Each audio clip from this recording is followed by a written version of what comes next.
Oh hey there, Moose on the Loose Mel here. Today's video is going to be about winter sowing. So what I've done is gathered some clear plastic jugs. This is a water bottle, and I've pre-drilled some holes in the bottom.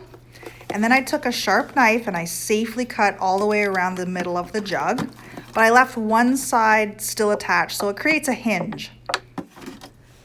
Now this container here, I think I got strawberries in it, but this one already has holes in the bottom and the top. So the holes in the bottom are obviously for drainage, and the ones in the top are for ventilation and to let some moisture in.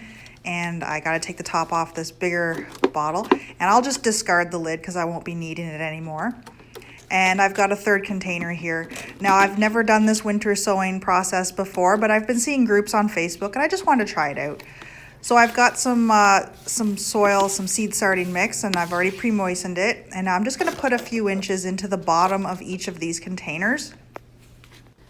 So what I've gathered about this process is that you would do it in late winter, and you're gonna be planting the seeds directly into these containers as opposed to putting them in the garden itself outside. So the containers turn into little mini greenhouses. And this, I guess, essentially just mimics what Mother Nature would do when it's dropping the seeds outside in the soil. And it's cold outside, so it hardens off the seeds, and the plants themselves apparently become much hardier than indoor grown plants. They're stronger and they're less leggy. And another benefit that I've been reading is that there's no electricity involved. You don't need any grow lights. You just put the seeds in the dirt and you stick these little mini greenhouses outside and let nature do the rest. So I've got it all leveled off, and I'm gonna try and make as much use as I can out of these since it's the first time. So I'm gonna split the containers in half and do 6 different kinds of seeds here instead of 3. So I'm gonna split it down the middle, and now I'm gonna add some seeds. So this container, I'm gonna try peppers. I've read that you're supposed to use cold hardy plants specifically, but I'm just experimenting here. So I'm gonna do peppers in this container. So I'm gonna put a few jalapenos in one side. I'll just set them in, and then I will also do some other peppers on the other side. Can you see them? I just evenly space them. And the other side, I'm gonna do California Wonder peppers. I'm gonna do the exact same thing. I'm just gonna set them in, evenly space them. And we'll see what happens. I mean, it's just an experiment. I'm just trying to learn here like everyone else, trying to find what works best. Now for this container, I'm going to do the exact same thing. I'm going to put a stick in and split it in half. And this one, I'm going to do some flowers. So I've noticed these seeds here, they're much larger. So I'm just going to put 4 in one side, just evenly space out some seeds. And the other side, I'm going to do some marigolds. These are seeds that I saved from the garden last year, actually. I love marigold seeds. They're so neat looking. So I'll just set these ones in, evenly space them. There, now you can see a little bit better what I'm doing. I hope this works. And there they are, all covered up. And now I'm going to show you how we close it up. So we have to seal the seam that we cut earlier, and it is recommended to use good duct tape because you do not want these containers to be opening up while they're outside.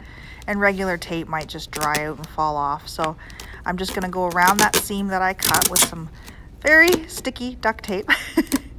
And I'm gonna get it all sealed up. The other 2 containers, I'm not gonna go quite as hard with the duct tape because they've got lids that just close onto themselves. So yeah, I'm just gonna duct tape this. All right, I'm feeling good about that, and this is what it looks like. Yeah. So like I said, this one, the lid just goes on. But now the important part of labeling the containers, because you will forget what you put in them. It's just gonna happen. So since I split it in half, I'm gonna split my lid in half here. And I'm just gonna write inside the peppers. So this side was jalapenos. And I'm just gonna simply write peppers, jalapenos, and I like to put the date just because I like to know what the date is that I put it in. And then the other side, oh, just so you remember, it was the California Wonder. So peppers, I'll just write Cal 1 and the date. Well, actually, I don't need to put the date. I put it on the other side. So you see, half and half, that's what I've done. I'm gonna repeat with the other containers. And I did this one off camera, but I did some cold hardy seeds. I did some broccoli and cabbage. And then when I'm done labeling them, I'm gonna put them outside in my garden somewhere that gets lots of morning sun, somewhere sheltered from the wind. And unfortunately, we had a mild winter, so this is where they landed. They're in my garden, and they're sheltered, and they're happy, and they get some rain. Oh, but look, the snow finally arrived. Freddie's outside enjoying the snow. I was so excited, so I just wanted to show you what it looks like with some snow. I cleaned it off just so the sun could get into the containers. And this is my winter sowing video. I hope you're learning along with me, and I hope you enjoyed the video. If you've ever done this before, comment down below. Let me know what you've done differently. If you like the video, hit the thumbs up. If you like Freddie, hit thumbs up too. And if you want to see some more videos, hit the subscribe button. I'm going to be making more videos in the future. Take care and enjoy gardening.